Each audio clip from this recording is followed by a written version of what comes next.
और बढ़ते आगे, बुरहानपुर के साग फाटा में रेलवे की पटरियों पर मिले डेटोनेटर मामले में सेंट्रल रेलवे भुसावल रेल मंडल के मुख्य जनसंपर्क अधिकारी स्वप्निल नीला का बयान सामने आया और अधिकारी ने कहा कि इन डेटोनेटर्स का इस्तेमाल रेलवे के रेगुलर काम में किया जाता है, लेकिन सागा फाटा रेलवे स्टेशन पर इन डेटोनेटर्स को लगाने का कोई मतलब नहीं था। इस मामले में आरपीएफ की टीम अब जांच कर रही है।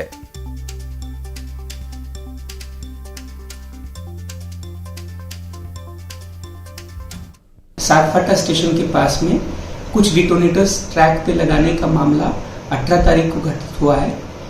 इस घटना में जो डिटोनेटर्स इस्तेमाल किए गए हैं, ये रेलवे के द्वारा रेगुलर काम में इस्तेमाल किए जाने वाले डिटोनेटर्स है। इन्हें पटाखे बोला जाता है और जब ये फटते हैं तब इसकी बहुत तेज आवाज होती है, जिसके चलते चालक को आगे हुए ऑब्स्ट्रक्शन या धुंध और कोहरे के समय में किसी सिग्नल की जानकारी मिलती है। ये डिटोनेटर्स रेलवे द्वारा रेगुलरली इस्तेमाल किए जाते हैं। ऐसे डिटोनेटर्स को वहां पे लगाया गया था। इन डिटोनेटर्स को उस वक्त पे सागफाटा स्टेशन के करीब लगाने का कोई औचित्य नहीं था, इसलिए इन डिटोनेटर्स के लगाने के बारे में आरपीएफ के द्वारा गहन जांच की जा रही है। इसको लगाने के लिए या इसको जिस भी व्यक्ति के द्वारा लगाया गया है, उसकी पूरी तहकीकात की जा रही है। और रेल हादसे के लगातार मामले सामने आने के बाद रेल अधिकारी अब अलर्ट हो गए हैं। रेलवे बोर्ड अध्यक्ष और मुख्य कार्यकारी अधिकारी सतीश कुमार ने इटारसी रानी कमलापति रेलखंड का सेफ्टी निरीक्षण किया और रेलवे अधिकारियों के साथ सतीश कुमार ने रेलवे ट्रैक की सुरक्षा का जायजा लिया। उन्होंने जंगल वाले रूट्स और ट्रैक बुधनी मिडघाट का दौरा भी किया और सतीश कुमार ने इटारसी रानी कमलापति और भोपाल स्टेशन पर यात्रियों की सुविधाओं का भी जायजा लिया और इस दौरान उन्होंने क्रू लॉबी में सेफ्टी कर्मचारियों से सीधा संवाद भी किया।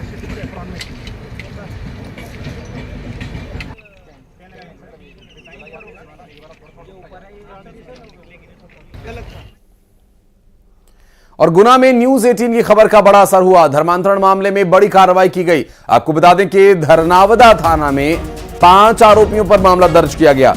इन पर धर्मांतरण के लिए उकसाने का आरोप लगा है और इस पूरे मामले में कार्रवाई की गई। न्यूज 18 ने इस खबर को प्रमुखता से दिखाया था और धर्मांतरण मामले में बड़ी कार्रवाई किए जाने का मामला सामने आया। धरनावदा थाने में धर्मांतरण के लिए उकसाने के आरोप में अब कार्रवाई की जा रही है, जिसे न्यूज 18 ने प्रमुखता से दिखाया था पहले और प्रशासन ने इस पूरे मामले में संज्ञान लेते हुए ये कार्रवाई की है।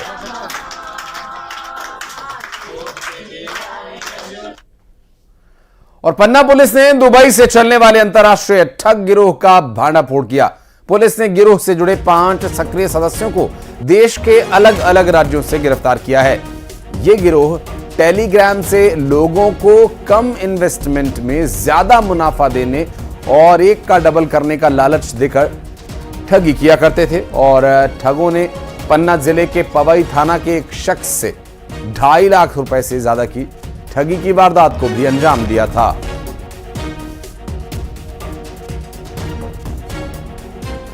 संज्ञान लेते हुए पवई थाने में केस दर्ज कराया गया। पवई की टीम और साइबर की टीम लगातार इसमें काम करती रही और हम लोगों ने 3 अलग अलग स्टेट्स और इस तरीके से विभिन्न डिस्ट्रिक्टों से लगभग 5 लोगों को हमने गिरफ्तार किया है, जिसमें एक बैतूल, एक होशंगाबाद, एक छत्तीसगढ़, एक यूपी और एक और मध्य प्रदेश से। इस तरीके से 5 लोगों को हमने गिरफ्तार किया है। और प्रदेश साहू संघ की जांच समिति ने कवर्धा का दौरा किया और जांच समिति लोहारी डीह में पीड़ित परिवार से मिली और जांच समिति ने आरोपियों के खिलाफ कड़ी कार्रवाई की मांग की है। जेल में बंद निर्दोष लोगों को छोड़ने की भी मांग की गई है। जांच समिति ने मारपीट करने वाले पुलिस कर्मचारियों पर एक्शन लिए जाने की मांग की है।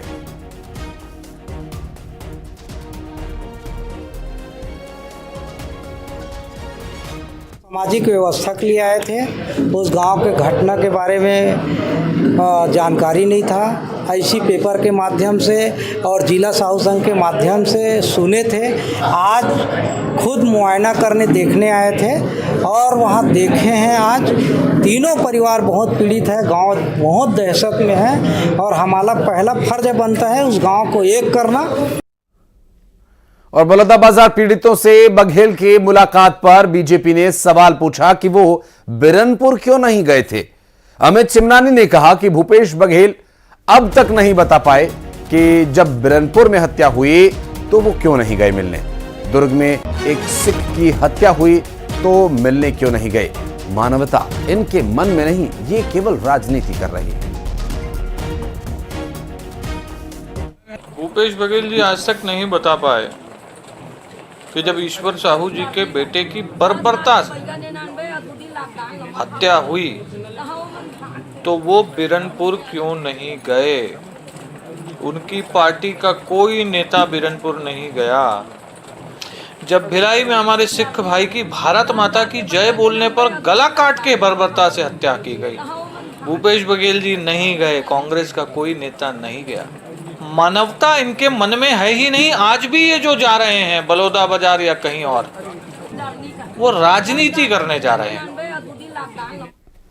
और प्रदेश कांग्रेस अध्यक्ष दीपक बैज 27 सितंबर से अपनी पदयात्रा की शुरुआत करेंगे। गुरु घासीदास बाबा की जन्मस्थली गिरौदपुरी में पूजा के बाद वे पैदल मार्च निकालेंगे और इस दौरान कानून व्यवस्था, सरकार की विफलता को लोगों के सामने उजागर करने का दावा किया जा रहा है। दीपक बैज ने सरकार पर निशाना साधा।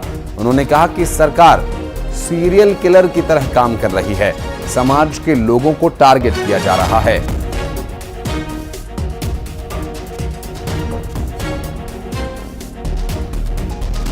सरकार ने सीरियल किलर की तरह काम कर रहा है।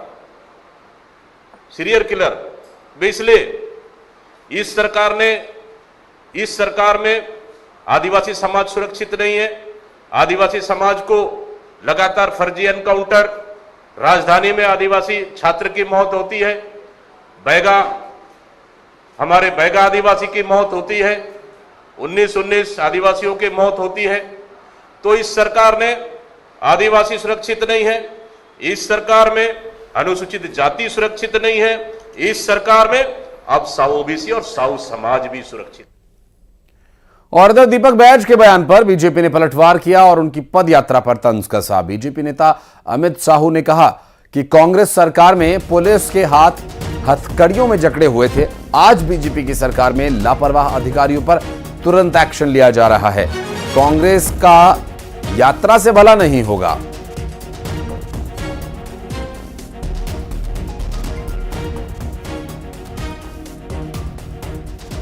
परिवर्तन यात्रा से कांग्रेस का कभी हल नहीं निकला है। इन लोग यात्रा के नाम पे ऐश की यात्रा करते हैं। इससे पहले भी राहुल गांधी जी ने निकाला था देश भर में परिवर्तन यात्रा, अब आज दीपक बैज जी निकालने जा रहे हैं। तो परिवर्तन यात्रा से सिर्फ भारतीय जनता पार्टी को फायदा होगा। जो पुलिस के हाथों को हथकड़ियों से बांधने वाले कांग्रेस पूर्व के सरकार में, वो आज उसी पुलिस पर सवाल उठा रही है। जबकि आज विष्णुदेव साय जी का सुशासन चल रहा है और पुलिस व्यवस्था भी बहुत अच्छी तरीके से काम कर रही है। जहां लापरवाही हो रही है, आईपीएस जैसे पुलिस के अधिकारियों का तत्काल सस्पेंड कर दिया जा रहा है, तत्काल टीआई, एडिशनल एसपी, एसपी तक को लाइन अटैच कर दिया जा रहा है। अलीराजपुर जिले में इन दिनों खेती किसानी का काम जोर शोर से चल रहा है। आम मजदूर से लेकर छोटे किसान तक अपने खेत पर काम कर रहे हैं और ऐसे में रतलाम झाबुआ संसदीय क्षेत्र की नवनिर्वाचित सांसद अनीता नागर सिंह चौहान ने भी अपने खेत में जाकर काम किया। और आपको बता दें कि डोबला झीरी की रहने वाली सांसद अनीता सिंह नागर चौहान को खेती से काफ़ी लगाव है और इतना कि सांसद और लोकसभा क्षेत्र के व्यस्ततम रूटीन के बाद भी वे अपने खेत पर काम करने के लिए पहुंची।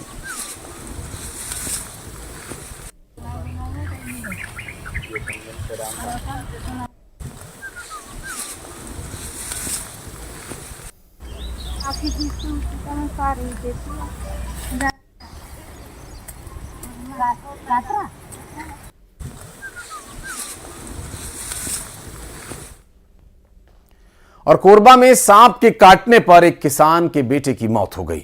यहां किसान के बेटे की चिता के साथ सांप को भी जला दिया गया।